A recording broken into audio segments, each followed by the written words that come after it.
This is the Weekly Squeeze. I am your talented and lovely host, Chanale, coming at you from the beautiful land of Israel with episode 212. I would love to start this show off with some wisecracks and some entertainment, but today we're mourning. This week we're mourning like we did last week, and the week before, all the way back to October 7th, when collectively as a nation, we suffered a blow so brutal that we all simultaneously fell apart. Wouldn't it be fun to go back to a time when the most pressing issue of the day is what Dalia Oziel is selling and what Flappish Girl is yelling? When did life get so serious? What happened to just being happy always? When Chinese auctions and Instagram lives were the highlights of our weeks. Those feel like innocent times when we didn't have a clue. Or maybe we just forgot that as Jews, we can never fully relax because a Jew is always prey. And the predator is always on guard. They're ready to strike. It's unfortunate to say, but we can't let our guard down. We cannot afford to let our guard down. And we can't just pretend like everything's okay. As an Israeli, as a Jew, I don't have the luxury to sit here and make jokes the day after a fellow mom, a fellow Israeli citizen, a fellow American citizen, and a Jewish sister buried her only son after waiting months for him to come home. And my God, what a speech from Rachel Goldberg. I shared a clip on my Instagram account, My Beautiful Land of Israel. That woman doesn't recognize what she's done for us. But today and tomorrow and the day after, we mourn. We mourn for the 6 mothers who buried their children this week. We mourn for the police families, 2 who lost their dads and 1 their mom. And we mourn as a nation that cannot do anything else but grieve when our brothers and sisters are grieving. So despite the fact that I would love to sit here and ask Gwyneth Paltrow, for example, what she put in her shake that suddenly she became an Israel supporter after 11 months, or ponder why Schultz, is that his name, Schultz?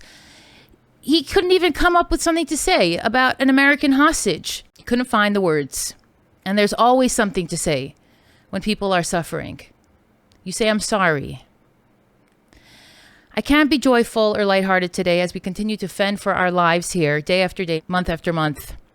In any case, I'm sure we'll get back to more joyful moments together in coming episodes, but today we're going to focus on what we can do to fix this once and for all, so we can stop these repetitive cycles, this vicious cycle of failure, and maybe one day, finally live peacefully in Eretz Yisrael, in the land of Israel, once and for all. This episode has been brought to you by the Heartland Initiative, an organization based in the heartland of Israel, Yehuda and Shomron.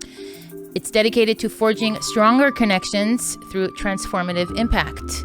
At Heartland, we believe that real change starts with building bridges through public diplomacy, education, and grassroots social impact projects.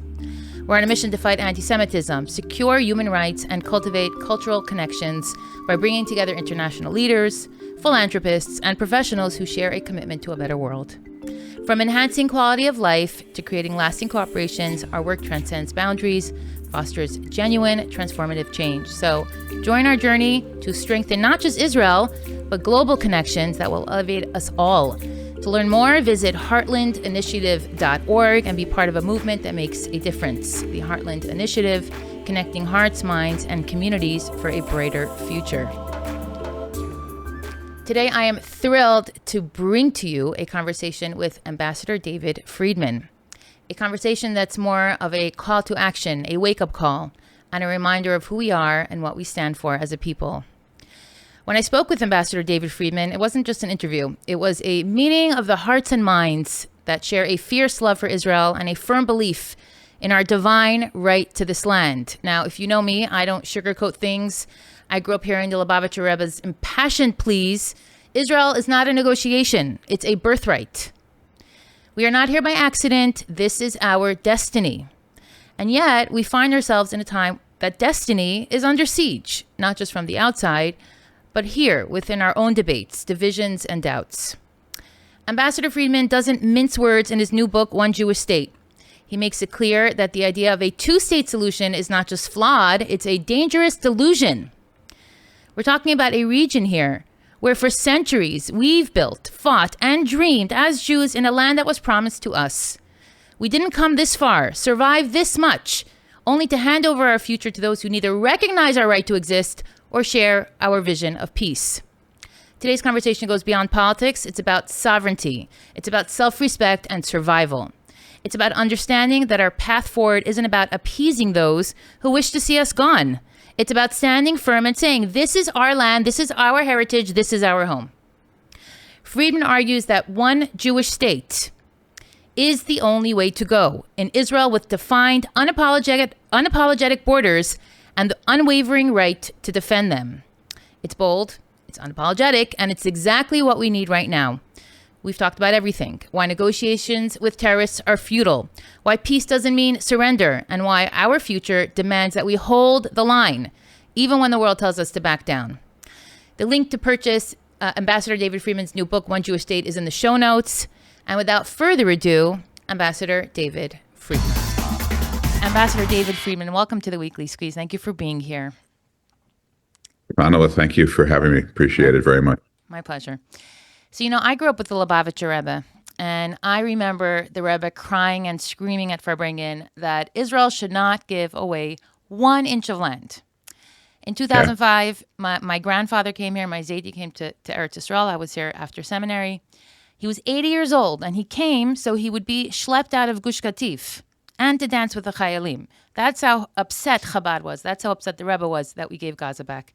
He said not to negotiate with terrorists, not to cede territory, not to reward the murder of Jews by giving the Palestinians or the Arabs land. The Yidden must never compromise on their divine right to the land of Israel. Very clear and consistent. The land belongs to the Jews.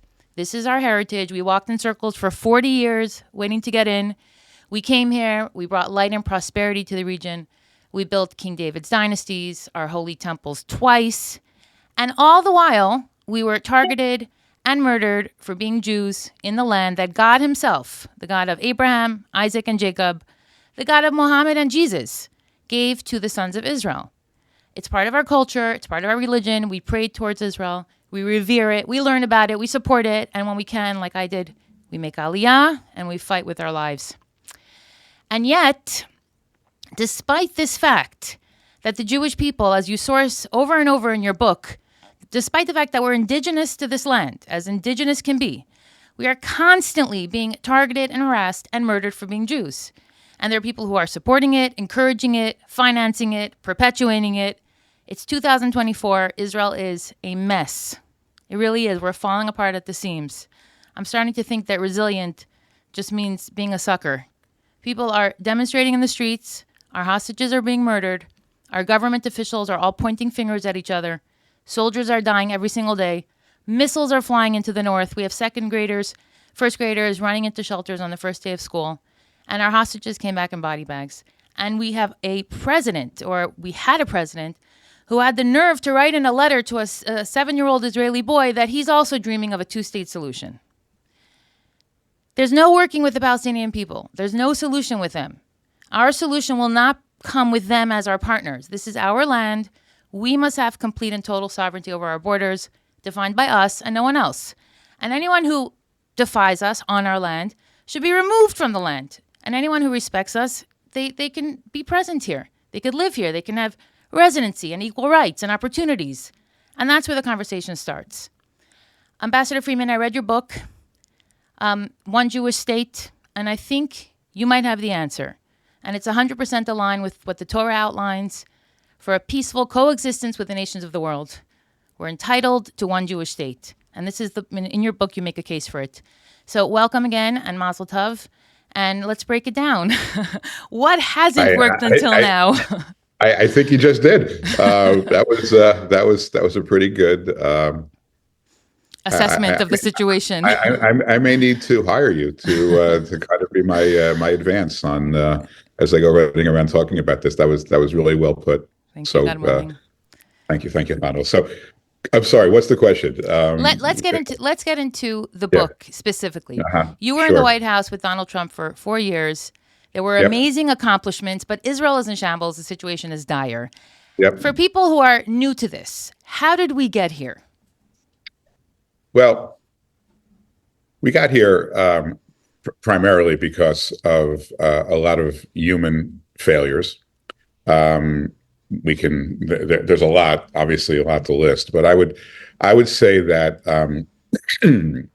if we're assigning blame, let's be clear. The villains of this story, the biggest villains, of course, are Israel's enemies. It's Iran, it's Hezbollah, it's Hamas, it's Islamic Jihad, it's the radical Islamic groups around the world that want to end all Jewish life in the land of Israel. Nothing to do with a two-state solution. Nothing to do with the state. They want the Jewish people out of the land of Israel. They want to destroy the Jewish people. Okay, so clearly that's priority one in terms of who our challenges are.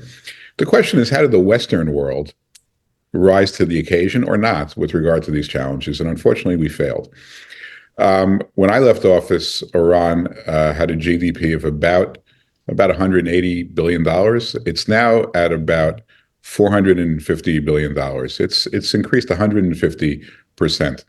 Countries don't increase their GDP 150% in 2-3 years. They just don't. Never happened before, except if they were under bankrupting sanctions and those sanctions were lifted, which is what the Biden administration did. Now they'll look you in the eye and tell you we're enforcing sanctions. And there are some primary sanctions they're enforcing. But when we were in office, Iran could not sell oil to Russia or to China.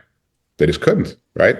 We would sanction Russia and China. We'd kick them out of our banking system, and they couldn't do it.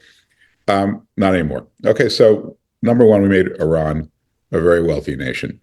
Number two, when we were in office, we cut off funding for UNRWA. It was a UN organization that was partnering with Hamas. We were not going to fund Hamas. We also stopped funding the PA as well. Anybody that wants to advocate for the destruction of Israel, wants to participate with Israel's enemies, any organization that wants to pay pensions to terrorists who kill Jews, we're just not going to pay for it. America's not going to fund it. So we cut off all the funding. That itself had a salutary effect. Biden came in, turned it all back on. So he provided the funding, if you will, the lubricant for all the malign activity that's taken place against Israel and around the world. So and then if you kind of move from monetary issues to diplomatic issues, this incessant push for a two-state solution, which is, I hate to say it, a final solution for the Jewish people. It will create in Judea and Samaria, the holiest biblical land that we have. It will create a Palestinian terrorist state that will be worse. It'll be worse than Hamas in Gaza, and it will be closer to the population centers of Israel. Now, look, you can go back in time and say, only someone as wise as the Rebbe could figure this out. Maybe in the 70s and 80s, we were still kind of navigating through a lot of diplomatic issues.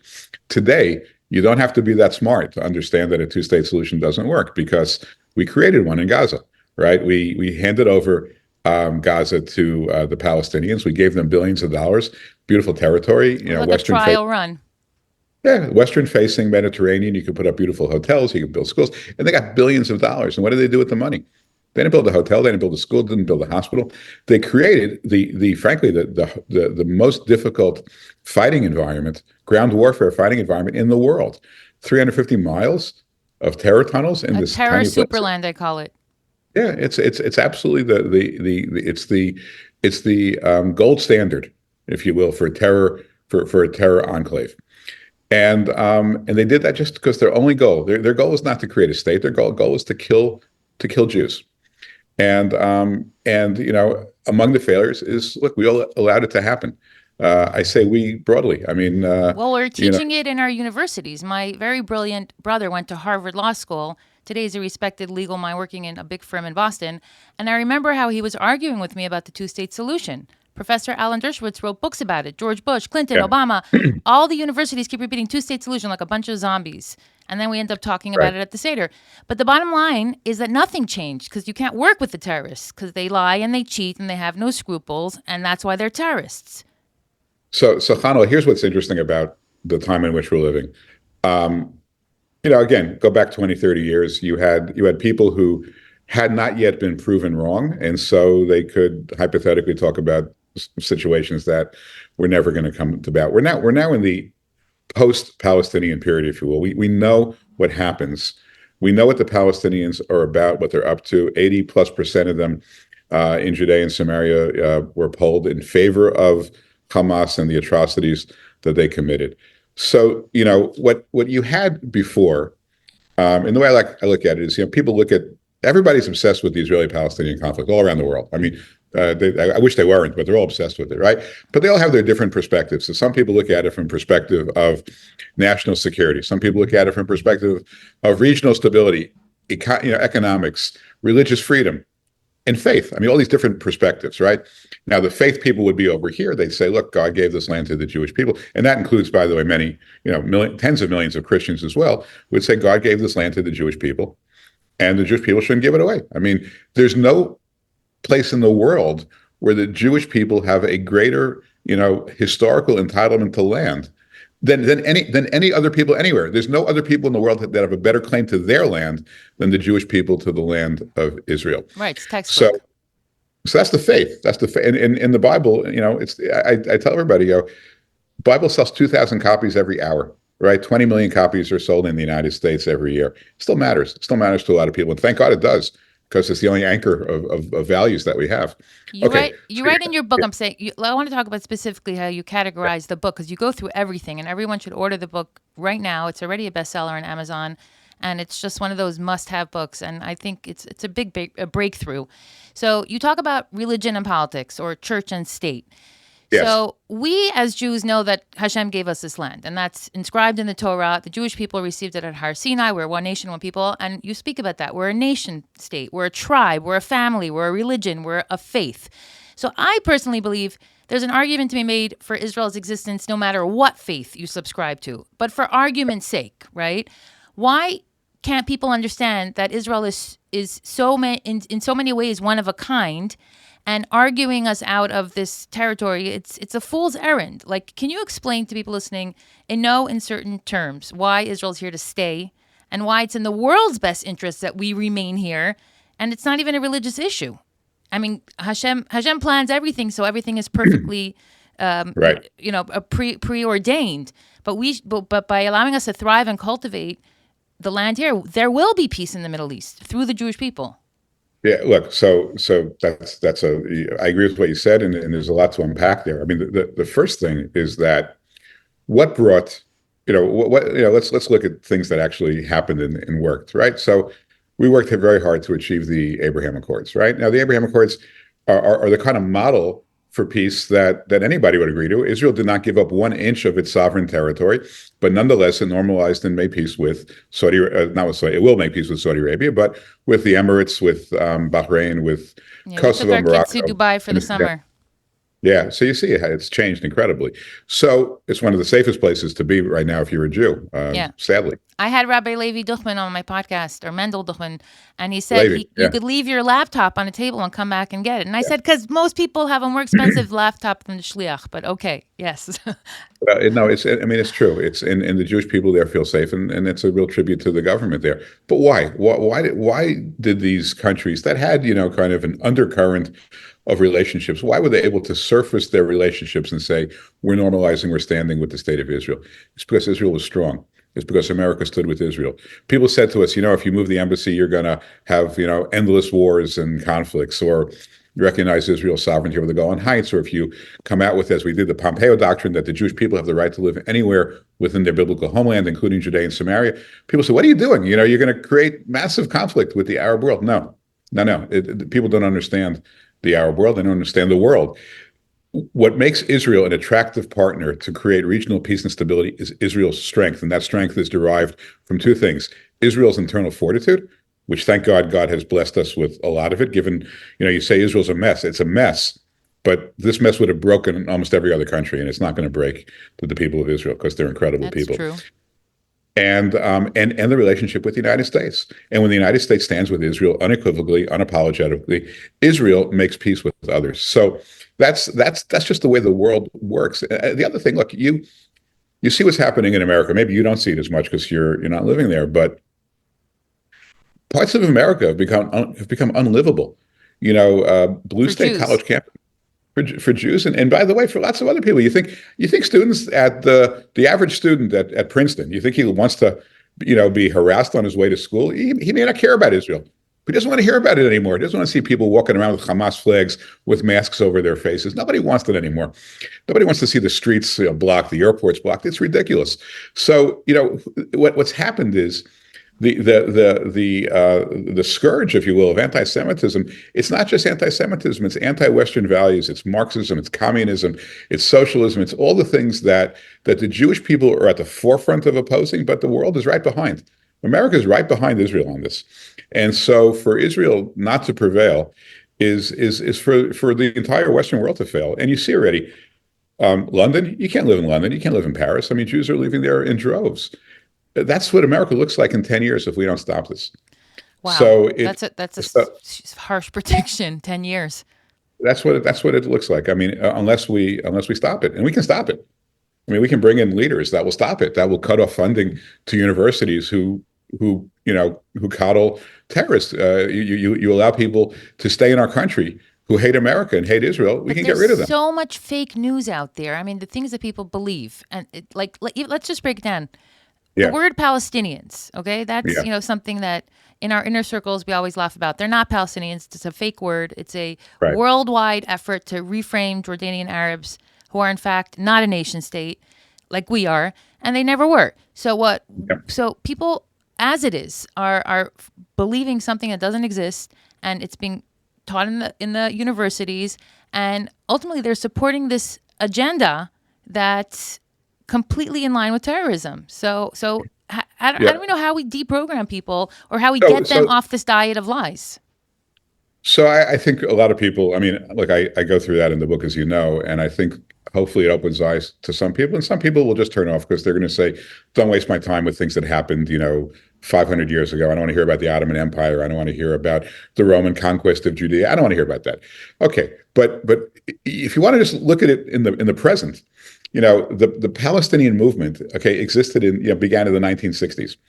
And it began with Yasser Arafat, and it began as kind of a clever way to destroy Israel. Because at that point, by 1964, there was a Palestinian state, right? It was Jordan. 60% of Palestine, the legal term, the legal place Palestine, that was created under the British mandate, 72% of it had been peeled off and given to Jordan. And 60% of Jordan's population is Palestinian. So Arafat said, look, I'm not, I need to destroy Israel. How do I do it? I can't say I want to kill Israelis. What I can say is I'm a freedom fighter fighting for a Palestinian state. And hopefully the world won't realize that there's already a Palestinian state in Jordan. And he succeeded beyond his wildest expectations.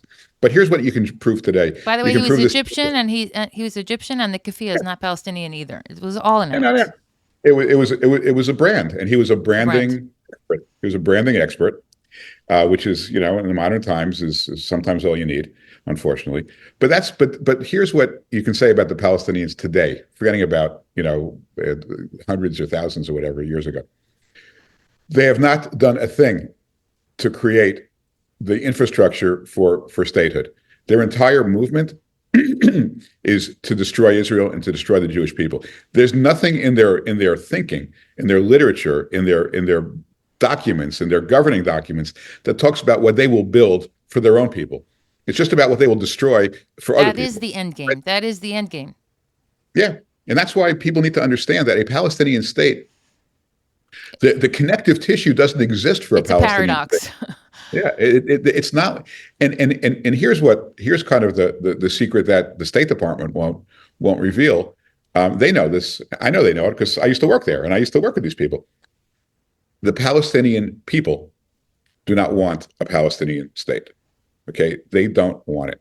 They can't self-govern. They look at their governing people. They have lost complete confidence. These people are corrupt. They have no sense of fairness, no sense of religious freedom, no sense of human rights. You speak out against the leader, you're thrown off, you disappear in a jail in a hole someplace. They know that. The Palestinian people do not want to be governed by Mahmoud Abbas or anyone else from the PA, from Hamas, from Islamic Jihad. They don't want it. And you know what the interesting thing is? Look, I can tell you this. When I was in government, I got to meet a lot of people that most people don't meet. And one of the things we did was we went up to some of the northern. It's called the Northern Triangle in Israel. It's where there's 3 or 4 large Arab cities. These are all Arab citizens of Israel. Baqa al-Gharbiya, Al Fahim. And so we met with some people, And we said, we're kind of tinkering around with ways to maybe improve regional stability. You guys are all you're all 100% Arab cities. You're all Arab cities. Um, would you like us? Would you like us to like redraw the green line so that if there is a Palestinian state, you'll be part of it, as opposed to continuing to be citizens of Israel, which apparently you don't really want to be? And they said, "Are you out of your mind? We don't want to be with them. We want to be with you. We want to be citizens of Israel. Whatever we say, fine. Is life perfect? No. We want to be citizens of Israel." And the reality is 20% of Israel is Arab. 20% or more of every elite university in Israel is Arab. You go to the emergency room at Hadassah Hospital for a broken leg. You need an operation. Good chance you're going to get operated on by Yeah, a my Palestinian. pharmacist is an Arab, and Every every pharmacist is an pharmacist Arab. is an Arab, Every and pharmacist. that's fine, and that's fine. We can coexist. The issue is not on our Yes. side. Exactly. But the point is that Israel, and only Israel, has a track record of empowering and dealing fairly with an Arab minority. You'd be surprised at how patriotic Arab citizens are of Israel. I mean, they're not as patriotic as I mean, the polls show like 50, 60%, are either patriotic or somewhat patriotic. I mean, it's not Well, it's if there not was this. less war and tension, maybe everybody could relax and actually just get to know each other without all that. I guess my bottom line is this: Arab Israelis are a minority within Israel. The Israelis have shown an ability, and they don't get enough credit for it, and unfortunately, they don't try to take enough credit for it, for how they deal with their Arab minority. Look at it like this: World War II, the United States is bombed Pearl Harbor. Pearl Harbor was not part of the United States; it was a base 3,000 miles off the coast of San Francisco in Hawaii. It's bombed. Okay, and what does the American government do? Our American They arrest government. the Japanese. Anybody who looks Japanese goes into an internment camp, right? Because they were so afraid. Now, I can tell you, Israel has far more to fear from Arabs, living on their doorstep, than America had to fear from Japanese who had been living in America for 3 generations. And Israel never did that. Israel never rounded up their Arab citizens, never did anything like that. And Israel has shown, I think, tremendous, humanity, and inclusion. Hate to use that word, but I mean, Israel is a good country that treats its minorities well. Listen, I spend a lot of time with our soldiers, and I see the multiculturalism and the vast array of colors that Israelis and Jews and IDF soldiers come in, and it's like, Yeah, this is exactly what you guys are aiming for. We've accomplished it. Just support us. Israel And can do it. Israel can do it. They have to export. They can export those values to Judea and Samaria through their sovereignty over that land. So what do we end up with? We end up with fulfilling God's will, fulfilling the will certainly of the Lubavitcher Rebbe. We're making the region more stable. We're improving security. We're improving the economic conditions of everybody who lives there. Why but wouldn't we do this? explain to people listening about the governance model a la Puerto Rico, where the Right. Arabs, right, Arabs can self-govern, they pay less taxes, they don't vote because that's not realistic, but we do coexist, and they have limited citizenship. So can you break Yeah, that down? look. That's we can people smarter than me can think about exactly how The to thread this nitty-gritty. deal. Yeah, look, I don't want to get too deep into it. It's complicated, but my point is this: um, America has territories that it owns: Puerto Rico, Guam, American Samoa. The people there are citizens of America. They do not vote in national elections. Nobody would consider Puerto Rico or America to be an apartheid state. The relationship between America and Puerto Rico is very well developed. There are reciprocal benefits, and people live happily under those circumstances. Is that the right model for the Palestinian Arabs? Maybe but the idea would be they'd live within their communities. They'd have local autonomy. They'd vote for their own leaders. They'd vote for their own zoning, their own taxation. I mean, there's lots of ways they can have autonomy. There's other ways to do it too. You could say, look, we have Israel. Israel must be a Jewish state. We have 10 principles that must be kept, and for them to be changed, you need a 90% vote of the population, and everybody votes. I mean, there's other ways to skin the cat. If people want to make this work, we'll find a way to make it work. I mean, it's not that to me is what lawyers do, and I'm not a lawyer anymore, and I don't want to get too deep into it, but it's certainly doable, and we shouldn't allow the world to kind of call us names. We're trying to solve a problem, make everybody's lives better. make everybody's human dignity and prosperity better. And there's You want nothing to there's nothing nothing bizarre or wrong with that. bogus about having total sovereignty over your country, the entire country, its borders, especially since the Palestinians are only making things more impossible. No one actually believes that if we let the Palestinians run the show, then things would just be remarkably superior than to what Israel accomplished in the last 75 years. That's a joke. That's laughable. They've look the Palestinians again. They're a creation of recent vintage, but they've never had a country. They've never self-governed. All right, they're living in Jordan. 60% of them are in Jordan. They don't govern Jordan. I mean, why aren't people complaining about King Abdullah? He has complete and total control over Jordan. Jordan is mostly Palestinian. He's not Palestinian, okay, but he controls the country. And Jordan is treated like they roll out the red carpet for him wherever he goes. I have no problem with Abdullah. I have no problem with Jordan. I have no problem with their system of governance. It works for them. But if Jordan, if a Hashemite king can rule over 60% of a country that doesn't get to vote in elections, you're gonna criticize Israel that's trying to make this work and absorb a hostile population, integrate them into society, raise their standard of living. I don't apologize for that. It's just not. We're doing something good. Nothing I we should know, be ashamed of. but to add insult to injury, we have this whole issue where they're sanctioning the kids essentially who live in Yehuda and Shomron. And this is what I think. I'm thinking to myself, hang on. I see these kids, the one with the big, peyot and the big kippot. King David was a warrior. He used to ride his horse and kill 1,000 men with one swipe of his sword. The land of Israel was built by zealots and radicals, and in a good way, not in a terrorist way, in a good way. So can we please do away with this notion that mitnachalim, which by the way means inheritors, not settlers, because we're inheritors of this land, that they're protecting Israel's most dangerous territories, often alone, and they somehow, I mean, things have been exacerbated by terrorism, sure, but in no shape, way, or form are they terrorists? And meanwhile, America's literally sanctioning them. It's very disturbing. Yeah. Listen, the people living there are heroes, and they protect the Jewish people. They protect the state of Israel. Is every one of them perfect? No. Is there the occasional criminal? Yes. And when there is, the Israeli government deals with it. And they get arrested. I've seen the footage of them arrested and released. Yep. They get arrested, and they should be arrested. I mean, you don't have the right to just go out and you don't have the right to just go out and attack people. It doesn't happen that often. It happens rarely. I mean, I say in the book, it's the man bites dog story, right? I mean, it's so rare that it happens, and yet when it happens, it makes the front pages. Jewish people have been attacked and assaulted in Judea and Samaria daily, weekly for 50 years, and it doesn't get any press. Well, I'm not condoning taking the law in their hands and burning down villages. We're not talking about that, obviously. There are not. Of course not. Listen.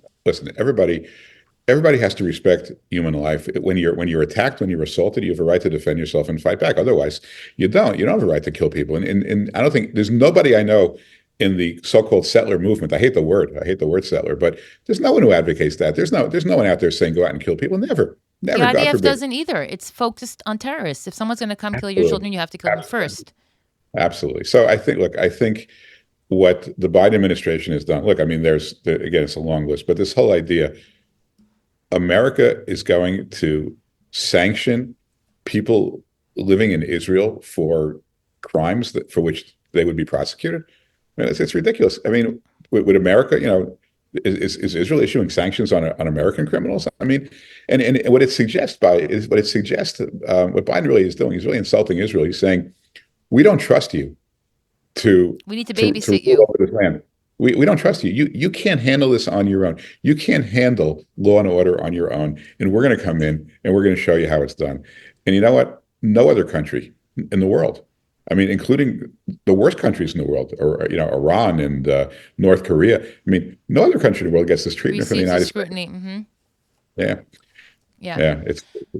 Let's talk about Gaza, okay? Because we're still, attending funerals, burying our dead, and the world wants to know what the story is with the day after. And you touch upon it in the book. We know that the Gazans can't be unsupervised; they can't be left to their own devices. Right now, the majority of them are terrorists or terrorists to be, or in something. It's a death cult. It's a terrible situation as far as on a humanistic level. Essentially, the only ones stuck with the terrorists are us. And I said this on Twitter. They're lucky that it's the Jewish people, because any other country would have destroyed them a long time ago. Putin would not put up with this. So aside from building an island for them or a planet in outer space, what does one Jewish state mean for the future of the Gaza Strip and its inhabitants? Well, look, ultimately, it should follow the model of Judea and Samaria. I mean, it should be part of Israel, with Israeli sovereignty. It's biblical Israel. It was given to the tribe of Judah, and that was what worked. I mean, that was what worked in the past.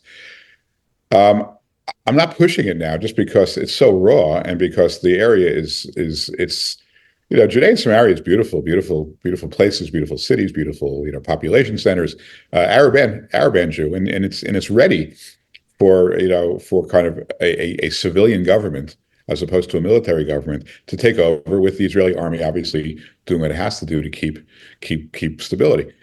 Gaza's almost it's a mess. I mean, it's a lot of it is destroyed, and so there needs to be a rebuilding process.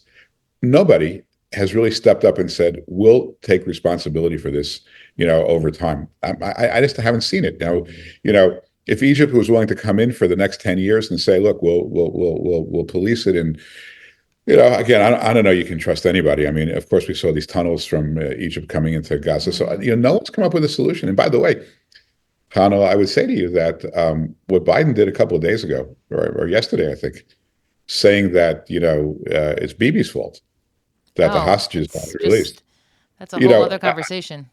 But I hope he understands what he did to the Israeli people, because it's a very divided country right now, and people are in trauma, and and they're frustrated and they're angry, and I get it, and some of it are the people who just are reflexively have been anti-Netanyahu for years, and some of them are people that just their emotions are getting the better of them.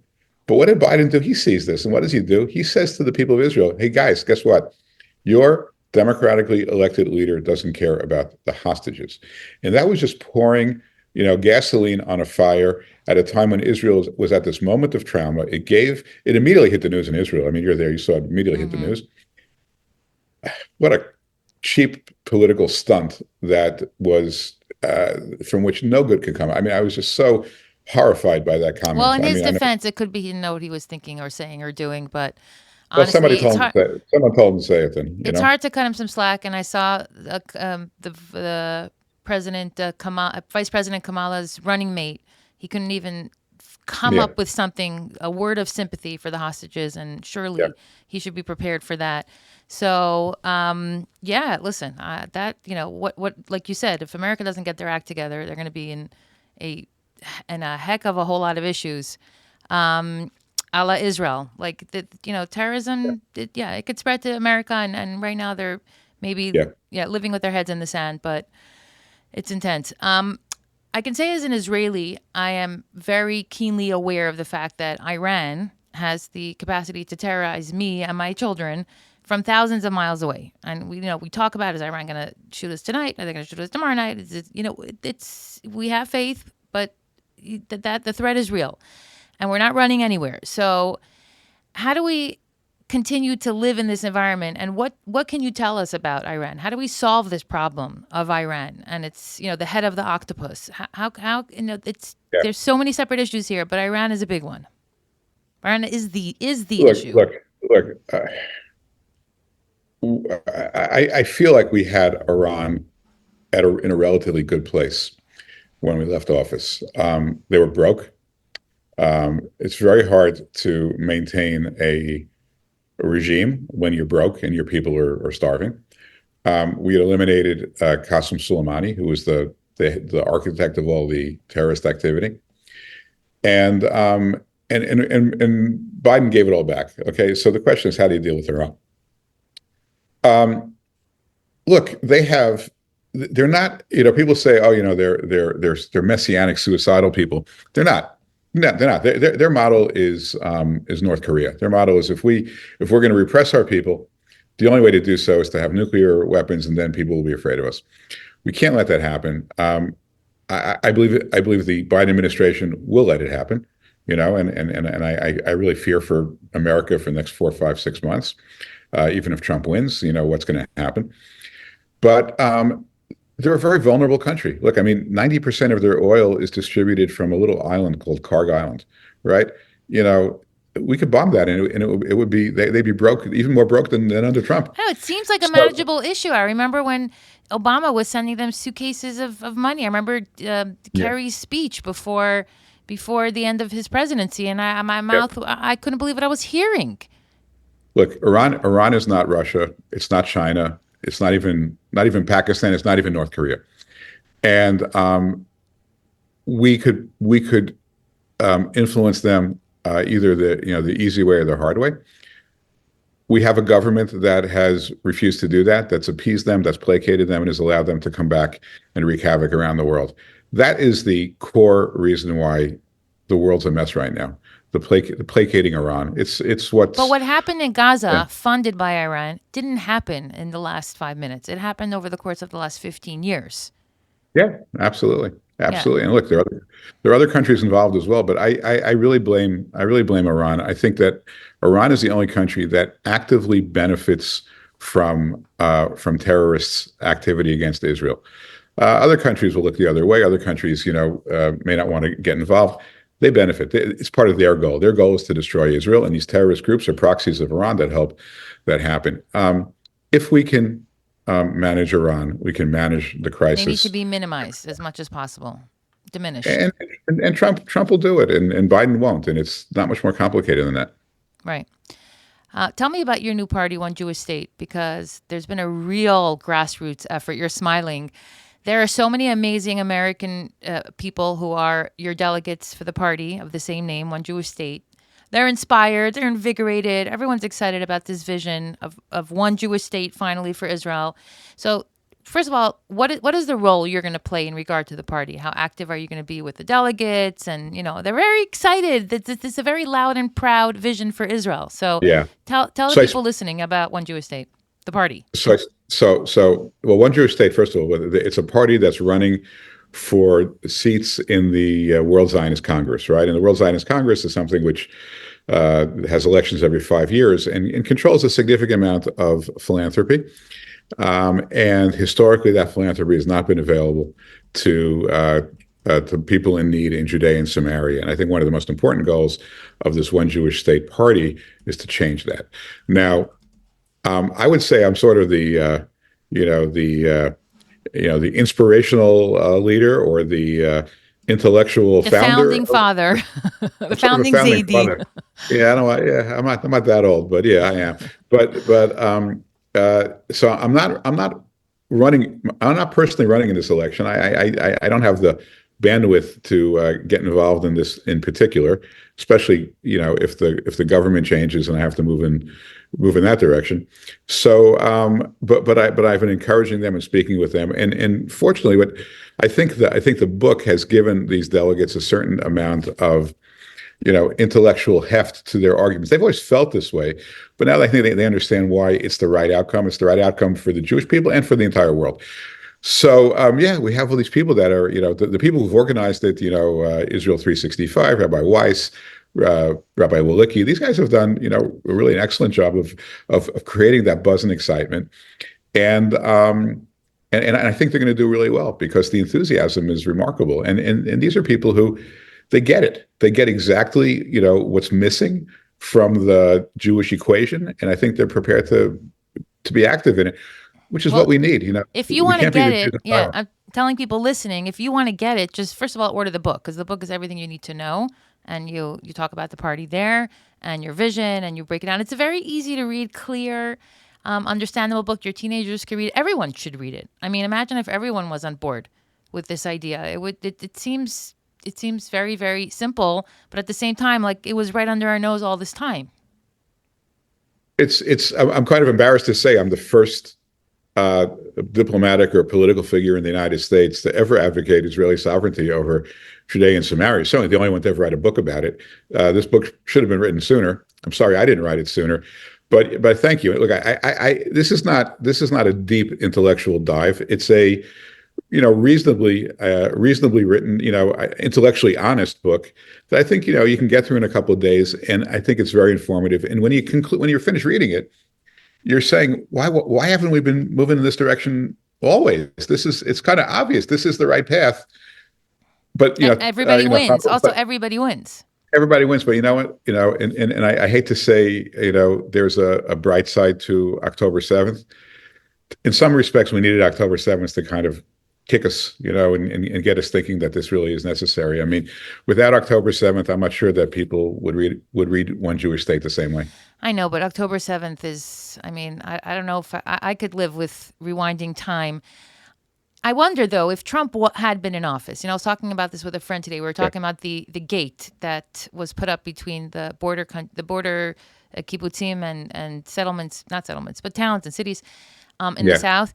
And I was wondering, like, had Trump been in office, would there have been a 20-foot wall there? I mean, what would have been the difference? And my friend told me, no. My friend said, it's not about the wall. It's not about the gate. It's not about the technology. It's not about the soldiers. It's about deterrence. It's about deterrence.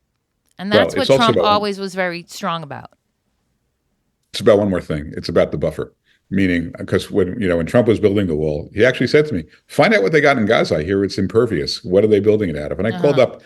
I spoke to the general in charge of the Southern Command, and I said, "What do you got there?" He said, "It doesn't matter. It doesn't matter." I said, "Why?" He says, "Because anything that gets within a kilometer of the border, we kill. We can't take a chance. We're not fighting this fight at our border. We're fighting it 1 or 2 or 3 kilometers into Gaza." But that wasn't the case, though. They were shooting rubber bullets, right? Mm-hmm. I know.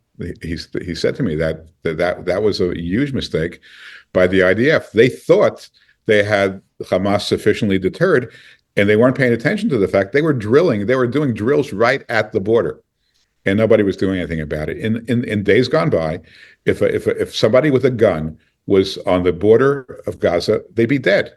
And I not that long ago, when I was ambassador, I can tell you in 2018, we dealt with this a lot, and because there were some skirmishes, and there were 60 Hamas terrorists that were killed on the day we opened the embassy on May 18th of 2018, and people said, "Why did you have to kill them for?" I said, "Because we couldn't let them get any closer. Once they get within a certain distance, they're within, they can throw grenades, they can throw Molotovs." It was a constant problem. They were rioting outside the gates constantly.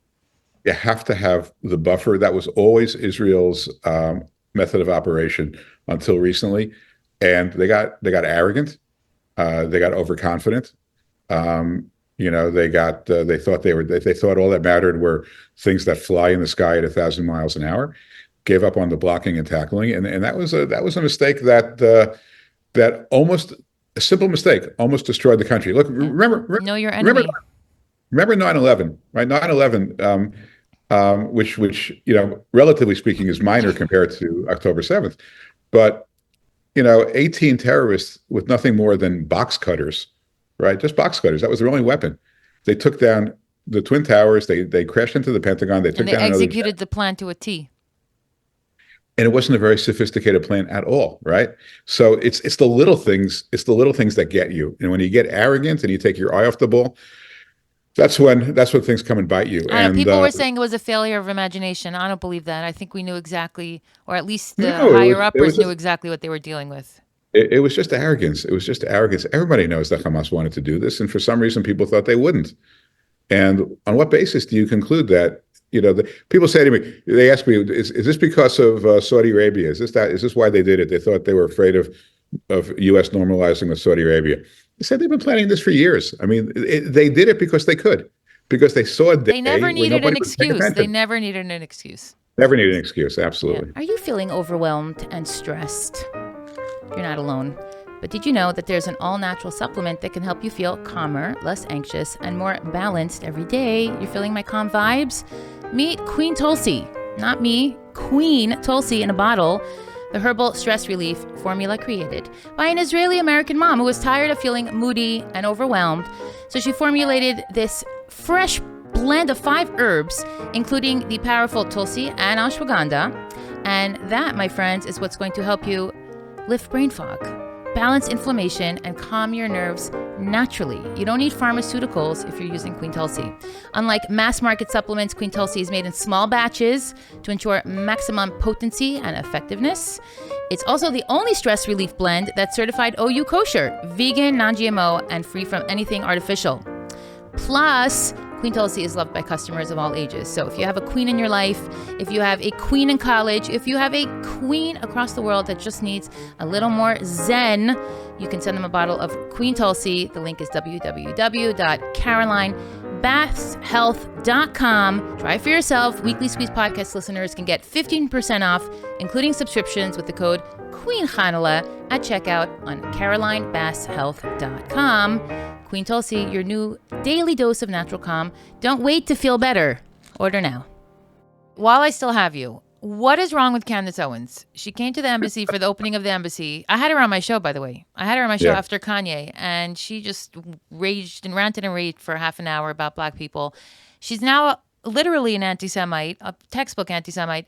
Yeah. What is your message to her? You know how many people she reaches? It's a terrible analogy, but Hitler only reached a couple of, tens of thousands of people standing at his pulpit, and she reaches tens of millions with the same garbage. So do you have a message for her on the Weekly Squeeze that you'd like to convey? Because I know she's watching.